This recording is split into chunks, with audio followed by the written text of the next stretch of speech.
Hello, universe. This is Slate Thackeray, and this is my Johns Hopkins Doctor of Education diary of sorts, where I hope after each session to debrief and to just kind of go over my top picks from what I'm studying. So if you want to know a little bit more about what I'm doing, I will include another video just as like a brief overview of like, who am I and what am I doing and why should anybody care? Anyway, so this feels a little bit strange. So I teach at Oregon State University, and I'm used to like actually talking to students when I do a video, but I'm kind of like talking to myself, talking to you, the viewer, talking to the universe. So I guess just a reminder of some ground rules of this space. I'm not sure that comments will be on, but if they are, like, let's keep it clean, let's keep it positive, and I really want this to be a place where it's community learning, because that's my goal going into this program, is to create equitable spaces of learning where everybody feels like they have a space to talk. And so if you happened upon this YouTube video, I'm glad that you're here, and I'm glad to share my takeaways from my study session from tonight.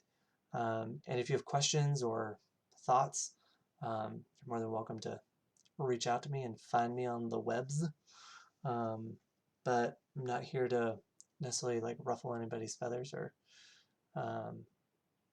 disrupt the system. I mean, I am a little bit. I want to disrupt the system, but mostly I'm here to like debrief. Okay, so today, in the Hopkins EDD program, we start with a orientation, and this first part is getting into the language of research for all of you. So for all of you who are like, hey, I'm either just getting into a doctoral program or I'm thinking about getting into a doctoral program, maybe this will be helpful, maybe it won't be. For all of those of you who have already gone through one, you're like, oh, Slade, bless your little soul, you haven't even begun. So just for some like context, the EDD at Hopkins, we're practicing to be scholar practitioners. That sounds like a very fancy name, doesn't it? So we're scholage practitioners where we are grounding our research in our places of practice. So I work at Oregon State University. I teach personal and professional development there. And so I'm looking at what we call a problem of practice. And there'll be more on that later. I'm not super good at articulating it right now, but maybe, knock on wood, I'll be able to do it later. Okay, so today we're exploring two things. One, generalized research versus contextual research.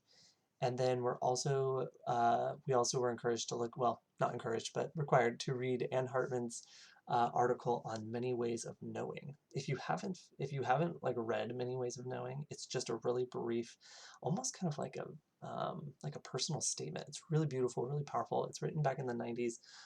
And if you're listening to this, I appreciated it. Thank you for creating an inclusive space. And I think back in the 90s, it's kind of like a huge deal, especially for the Oxford Press. So thank you for that. So back to generalized research versus contextualized research. So if you're like, Slide, tell me more. I have no idea what you're talking about, but it sounds great. So generalized research is, well, I'll put it this way. I'll put it the way Master Lee Schulman from Stanford University, I just said that so well, didn't I? From Stanford University, the way he kind of illustrated it. So if you were to take research from like Tibetan monks and you were to try to apply those methods or the data to like a little league baseball team in Kansas, that might be kind of hard to take the generalized research from one thing and apply it to another. You'd have to explore the context of both of those before you knew if it like actually, if there was some crossover there. So generalized research is, you know, this is really good. Slade needs to go do some like more homework on generalized research. So note number one.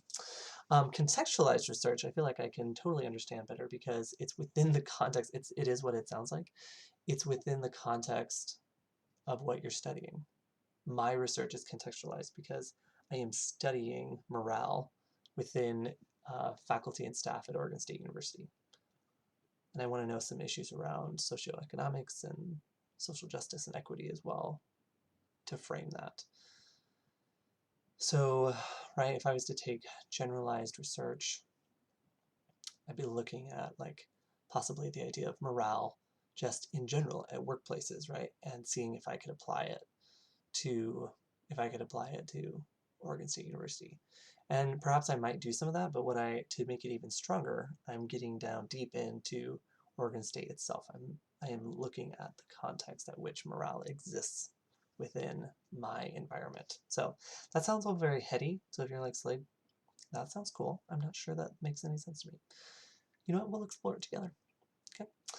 All right, so I want to spend a little bit of time, because I don't want these videos to be more than 10 minutes really, to explore this idea of many ways of knowing from Ann Hartman's article in the Oxford Press from 1990. So she kind of starts the whole thing out with this question of like, what is truth? And she's not explicitly asking it, she just kind of presents it as like, that's something that we're all kind of tackling, right? What is truth? And so I made that more local to my context. I'm just trying out the language. So I made it more local to my context, and I said, what is truth within the context of higher education? Who defines truth within the context of higher education? And then my question was, who wields the truth within the context of higher education? Because my observation is that the person with the most power gets to wield the truth. What is the truth? And in the field of higher education right now, there are so many ideas and opinions about what is true, what is best for the student, what is best for employees. Right now, we're all living like the COVID reality, and there's so many voices crying out there in the Chronicle of Higher Ed and Higher Ed Chronicle and Higher Education Chronicle. And all of these things about like, oh, of course it's never going to be the same, right? But like, oh, students will never come back into the seat, and things will never be the same, and goodbye to traditional education and things like that. I'm just not sure why it took a pandemic for like us to realize, of course, like we were moving away from that. Do I think that students will never go back to the seat or don't want to be in seat? Of course not. Do I think that there are students who want to be online? Of course I do. But the truth of the matter is, right, within my lived context as an instructor and as an advisor to students, is that I see students on both sides of that paradigm every single day. Students who tell me within their lived reality how much they hate being online and that they can't wait till they get to be back in seat. And then students who are like, oh, hey, this is my normal, like I'm used to being online. I actually really like it. This has been really helpful. I've held myself really super accountable. And so to say that it will be one thing or another it just feels like it's crazy making to me. And so this idea for me, what is truth within higher education? I feel like I'm going to be asking myself that question for a really long time. Okay, so I only have a couple more minutes before I really need to shut this mama down. So I learned a new word today, which is heuristic. And so that's problem solving or self-discovery that employs a practical method that is not guaranteed to be optimal, perfect, or rationale, but is nevertheless sufficient for reaching an immediate short-term goal. So I want to like hack off. I want to hack off the end of that, the like reaching an immediate or short-term goal, because this is what I want to call this. Heuristic to me is like school of hard knocks. Like I'm going to go and I'm going to learn, I'm going to find out what I need to know, and I'm going to roll with the punches. This is like living life.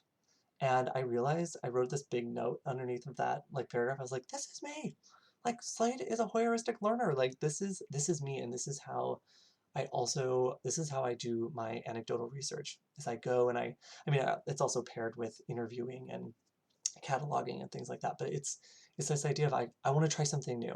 I want to try something crazy or out there or turn the world upside down, and I just want to see what happens. I don't know if it's going to work, but I'm going to learn something, and I hope that it improves my life and it improves the lives of others.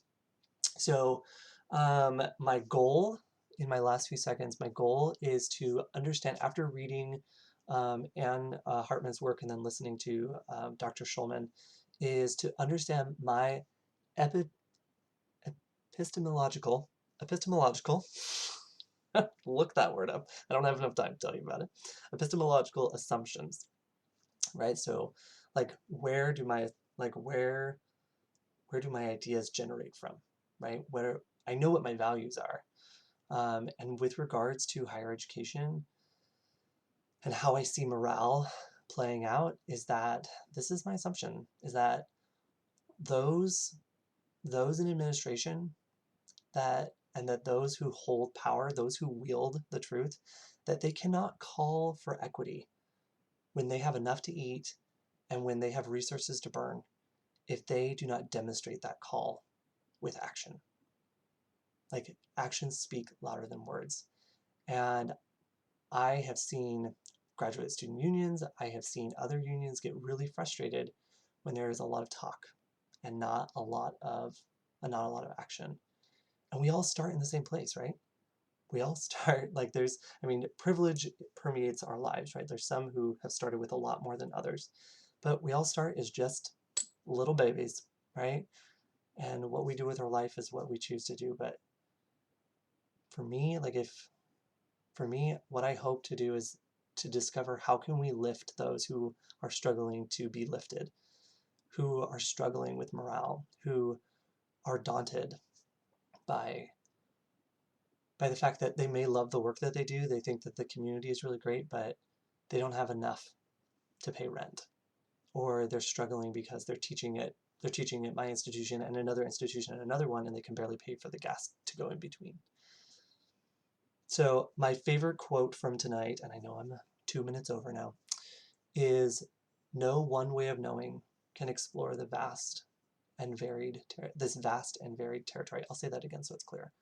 No one way of knowing can explore this vast and varied territory. So I offer this hopefully humbly in my little diary, my summary of what I've learned today, that I don't know all the answers. And I know that my passion and my value, my epistemological assumptions, right, they come from my own context, which is growing up in a low socioeconomic status, living a low socioeconomic status, like if we're going to be real here on YouTube, and then trying to balance that against the immense wealth that I see in the system and how that's playing out with morale. So join me on this journey. Let's make it a really positive place. Share your thoughts and feelings as well. And there'll be more to come. Thanks so much. Good night.